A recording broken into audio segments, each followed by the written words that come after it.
Chapter 5. How it works. Rarely have we seen a person fail who has thoroughly followed our path.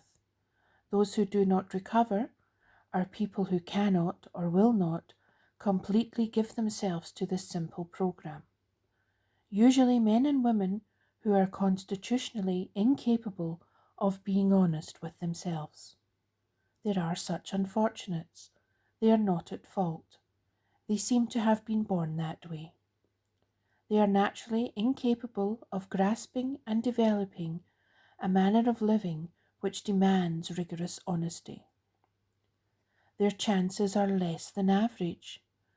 There are those, too, who suffer from grave emotional and mental disorders, but many of them do recover if they have the capacity to be honest. Our stories disclose in a general way what we used to be like, what happened, and what we are like now. If you have decided you want what we have, and are willing to go to any length to get it, then you are ready to take certain steps. At some of these we balked. We thought we could find an easier, softer way, but we could not. With all the earnestness at our command, we beg of you to be fearless and thorough from the very start. Some of us have tried to hold on to our old ideas, and the result was nil until we let go absolutely. Remember that we deal with alcohol, cunning, baffling, powerful. Without help it is too much for us, but there is one who has all power. That one is God. May you find him now. Half measures availed us nothing. We stood at the turning point. We asked his protection and care with complete abandon. Here are the steps we took which are suggested as a program of recovery. 1. We admitted we were powerless over alcohol, that our lives had become unmanageable. 2. Came to believe that a power greater than ourselves could restore us to sanity. 3.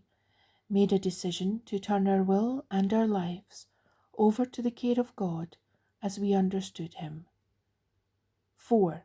Made a searching and fearless moral inventory of ourselves. 5. Admitted to God, to ourselves, and to another human being the exact nature of our wrongs. 6. We're entirely ready to have God remove all these defects of character. 7. Humbly asked him to remove our shortcomings. 8. Made a list of all persons we had harmed and became willing to make amends to them all. 9. Made direct amends to such people wherever possible, except when to do so would injure them or others. 10. Continued to take personal inventory, and when we were wrong, promptly admitted it. 11. Sought through prayer and meditation to improve our conscious contact with God as we understood him, praying only for knowledge of his will for us and the power to carry that out. 12. Having had a spiritual awakening as the result of these steps, we tried to carry this message to alcoholics and to practice these principles in all our affairs. Many of us exclaimed, "What an order! I can't go through with it." Do not be discouraged. No one among us has been able to maintain anything like perfect adherence to these principles. We are not saints.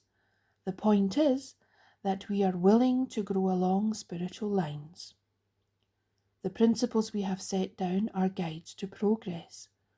We claim spiritual progress rather than spiritual perfection. Our description of the alcoholic, the chapter to the agnostic, and our personal adventures before and after make clear 3 pertinent ideas. A. That we were alcoholic and could not manage our own lives. B. that probably no human power could have relieved our alcoholism, see that God could and would if he were sought.